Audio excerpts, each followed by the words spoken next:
நீங்கள் கேட்கவிருப்பது கிருஷ்ணதாசி. எழுதியவர் இந்திரா சௌந்தரராஜன். ஒலி வடிவில் வழங்குபவர் நித்யா ரவீந்தர்.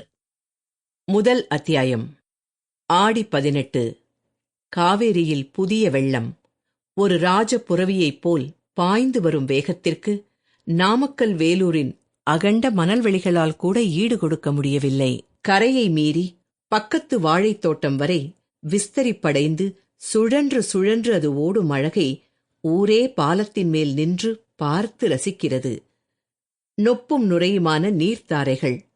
சமுத்திரத்துக்கு கால் முளைத்து அது ஊரைச் சுற்றி பார்க்க ஓடி வந்தால் எப்படி இருக்கும்? அப்படி இருக்கிறது.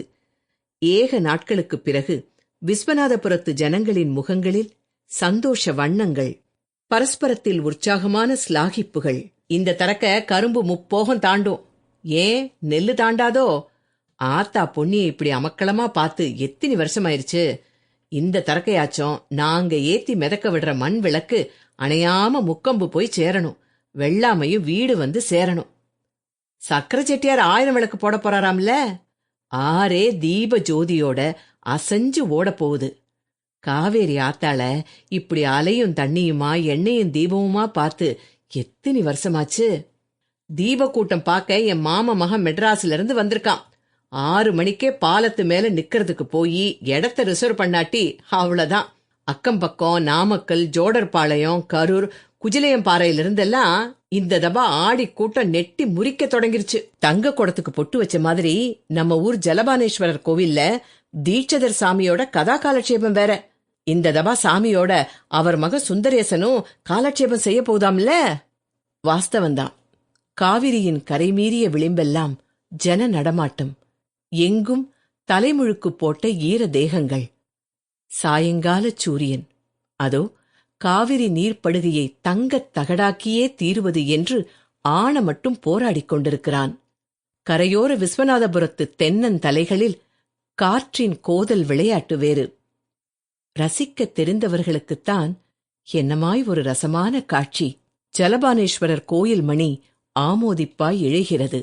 7 மணி வாக்கில் காவிரியில் சுமங்கலி பெண்கள் விடும் தீபத்தெப்பம். அதன் பிறகு 8, 8:30 வாக்கில் கோயிலில் உபன்யாச சக்கரவர்த்தி, பிரவச்சன கேசரி என்றெல்லாம் பட்டங்களை குவித்திருக்கும் கணபதி ராமதீட்சிதரின் திகட்டாத உபன்யாசம் கூட. இன்று அவரது ஒரே மகன் சுந்தரேசனும் சேர்ந்து கொள்ளவிருக்கிறான். அதிசயமான ஒரு காட்சி. தீட்சிதர் இந்த ஆடி 18ஆம் தேதி மட்டும் வேறெங்கும் உபன்யாசத்திற்கு ஒப்புக்கொண்டதாக சரித்திரமில்லை. பிறந்து வளர்ந்த விஸ்வநாதபுரத்து மண்ணில் தன் பிரவச்சனத்திற்காகவே அந்த தேதியை ஒதுக்கிவிட்டார். தெய்வஸ்வரூபியான தீட்சிதருக்கு இந்தியா முழுக்க ரசிகர்கள், பக்தர்கள், தொண்டர்கள், சிஷ்யர்கள் என்று பலதரப்பட்டோர் உண்டு. அவர்களில் விஸ்வநாதபுரத்து சுற்று வட்டாரங்களுக்கு மட்டும் ஆடி 18 தான் ஒரு மறக்க முடியாத நாள். மாலை 6 மணிக்கே ஜலபானேஸ்வரர் கோயிலுக்கு வந்துவிடும் தீட்சிதரை குடும்பம் குடும்பமாக வந்து பார்த்து குசலம் விசாரித்து விழுந்து சேவித்து ஆசி பெறுவதிலிருந்து அந்யோன்யத்தை நிலைநிறுத்திக் கொள்வது வரை எல்லாமே அவர்களை பொறுத்து அப்பொழுதே நடக்கும். மற்ற நாட்களில் தீட்சிதரை உள்ளூரில் பார்ப்பதே அபூர்வம். அத்தனை பிஸியான மனிதர். தீட்சிதர் உபன்யாசம் என்றால் நீதிபதிகளே முன்வரிசையில் அமர்ந்து கேட்பது என்பது சாதாரண விஷயம். சரஸ்வதி தன் பத்ம பீடத்தை தீட்சிதர் நாவில் அமைத்துள்ளதாக பல பத்திரிகைகள் பாராட்டியுள்ளதும் மிகையில்லாத உண்மை.